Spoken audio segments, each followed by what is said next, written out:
Hello everyone, আসসালামু আলাইকুম আমার পরাণের ভাই বোন। দেখো, এই যে বাসি তরকারি দিয়ে তোমাদের সাথে ভিডিওটা দেখানো শুরু করলাম। আমি শাহিনা, ঢাকা থেকে বলছি তোমাদেরকে।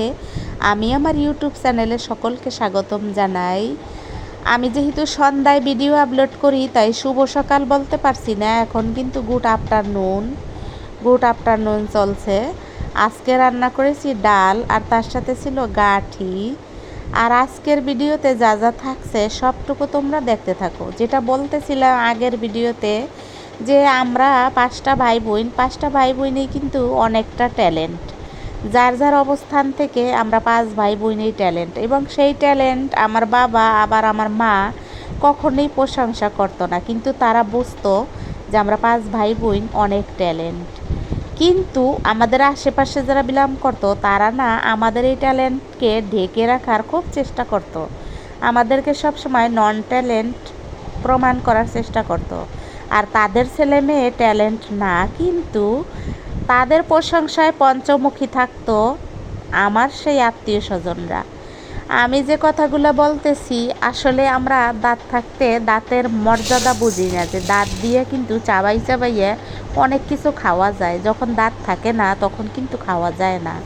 আর আমি যেভাবে ভিডিওটা তোমাদের মাঝে এডিট করে ছাড়ি, এই ভিডিওটা তোমাদের কেমন লাগে, আমি যারা আমাকে ভালোবেসে কমেন্ট করে তাদের নিয়ে তো আসলে কোনো কথা বলার কিছু নাই। আমি কিন্তু এলোমেলোভাবে ভিডিও ছাড়ি, তার কারণ আমি তোমাদেরকে বুঝাইতে চাই মানুষের জীবনও কিন্তু এরকম এলোমেলো থাকে, তার ভিতরেও সে বেঁচে থাকে। এই যে দেখো, এটা ছিল আমার অফিসের এক এক বারান্দায় দাঁড়িয়ে নিয়েছিলাম ঢাকা সিটির কিছু বিল্ডিংয়ের মাথা। তারপরে এই যে আমার নিজের ছাদে আমি অফিসে যাই যখন, তার আগে সেটা তোমরা খুব ভালো করে জানো আমার পরাণের ভাই বোন এবং আমার দর্শক শ্রোতা বন্ধুরা, কাছে দূরে দেশে বিদেশে যে যেখানে বসে এই মুহূর্তে আমার এই ভিডিওটা দেখতেছো, তাদের সকলকে অনেক স্বাগতম ও ভালোবাসা জানাই। এই যে দেখো, এই এই ভিডিওটা কিন্তু আগের করা ছিল, আমার হাজব্যান্ড এগুলো এনেছিল।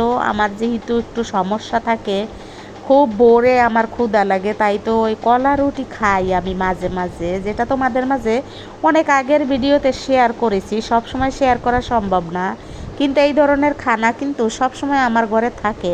তার কারণ এটা তো রেডিমেড একটা খানা, কলা রুটি, তার সাথে দুধ 1 কাপ আর একটা ডিম, এগুলো কিন্তু একেবারে রেডিমেড, কষ্ট ছাড়াই খাওয়া যায়। দুধটা গরম দিয়ে, অথবা দুধ গরমও দেয়া লাগে না, এখন তো ওয়ান টাইম দুধ কিনতে পাওয়া যায়, যেটা তোমার হলো খালি ঢাইলা নিলেই হয় মগে। ডিমটা একটু সেদ্ধ করা লাগে। এগুলা খাইয়েই কিন্তু অনেক সময় আমি অফ ক্যামেরায় চলে যাই অফিসে। আসলে যারা ব্যস্ত থাকে তারা কিন্তু কোনো না কোনো কিছু খেয়ে বেঁচে থাকে, শুধু বাঁচার জন্যই তারা খায়। আর এই যে দেখো, এই ইলিশটা কিন্তু আমার হাজব্যান্ড বানিয়েছিল রাতে, আর এই ডিমও আমার হাজব্যান্ড বানিয়েছিল রাতে, ভাতও আমার হাজব্যান্ড রান্না করেছিল, আর বাকি ওগুলো আমি করেছিলাম। আর এভাবেই কিন্তু আজকের দিনটা চালিয়ে নিয়েছিলাম। আসলে একটা সংসারে অনেক সময় শান্তি থাকে, দুঃখ থাকে, অনেক কিছু মিলেই কিন্তু একটা সংসার কিন্তু গড়তে অনেক সময় লাগে, ভাঙতে একটু সময়ও লাগে না। আজকের ভিডিওটা তোমাদের কেমন লাগলো অবশ্যই কমেন্টে জানাবা, আর আমার চ্যানেলটা সাবস্ক্রাইব করে দেবা, একটা লাইক দিয়ে দেবা। এটাই তো তোমাদের কাছে চাওয়া আর পাওয়া, এর বেশি কি আর চাবো আর কী বা পাবো। সবাই ভালো থাকবা, সুস্থ থাকবা, পরবর্তী ভিডিওর অপেক্ষা করবা। আসসালামু আলাইকুম, আল্লাহ হাফেজ।